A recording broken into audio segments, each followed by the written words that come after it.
So Barham Performance Horses is in Boonesboro, Maryland. It's not the edge of the earth, but you can see it from here.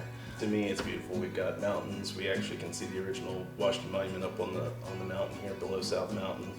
It just became a really nice place that we could put down roots and build our own place from the ground up.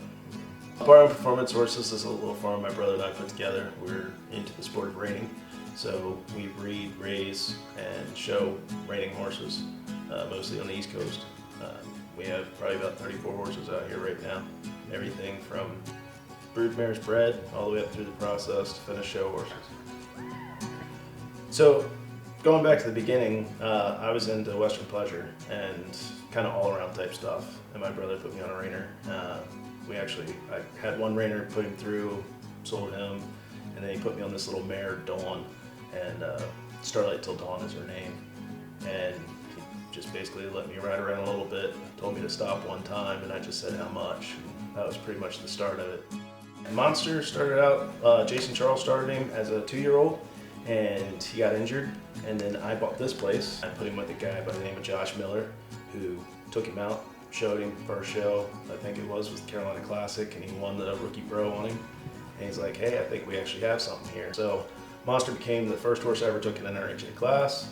First horse I ever won an NRHA class on was Monster, and that was really great. And then we bring in Romain, and he's like, hey, by the way, you just lost your ride. He's mine now. So that was pretty cool. So Nikki, this Stars of Dooley is her registered name. Matt and I took a trip to the Legacy sale. We've always been around horse auctions and gone to some of the big sales, futurity sales and so forth. And the story of Nikki really goes like this. You know, I bought her based on pedigree. I really studied pedigrees. I looked at the book over and over again, had horses marked in that book that I was interested in. And so I bought her, walked into the stall with her, and realized, wow, she's a little small. 2017, Romain showed up, and we invited him out for an interview and to ride some of the horses, and he said, look, don't be offended. Nikki's a little behind. She said a couple months off. It'll take some time to catch up. So the funny story is he had to kind of eat his words because it didn't take 2 or 3 months before he found out she was a powerhouse.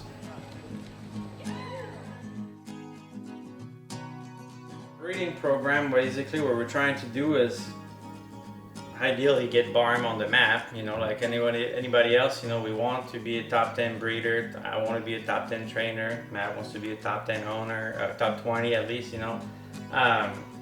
So all of that is part of trying to make a game plan, but you know, sometimes picking the best of the best of the best don't necessarily give you the best. It's just about kind of coming with what works for the program itself. We want to breed horses that we would want to ride. I mean, it's as simple as that. We don't breed because it's a certain color. We don't breed for this. We want to complement the mare with the right stud. Not everything do we cross Monster to. You know, we want to find that stud that's going to work the best for that horse. When Romain came on, you know, we had horses that worked for him, obviously, but building around your trainer, you want to make sure you fit the right horse to the trainer that you're working with. So we tried to breed a little higher performance, a little higher caliber horse. So hopefully they'll come across. This year's 2-year-old crop, I think, is probably one of our best crops that Romain's going to get a chance to go through. And I think, you know, what we've stacked behind that, what we bred to last year and what we bred to this year, I think is going to keep him full of firepower for a good while. So we're pretty excited to see what we get in the future.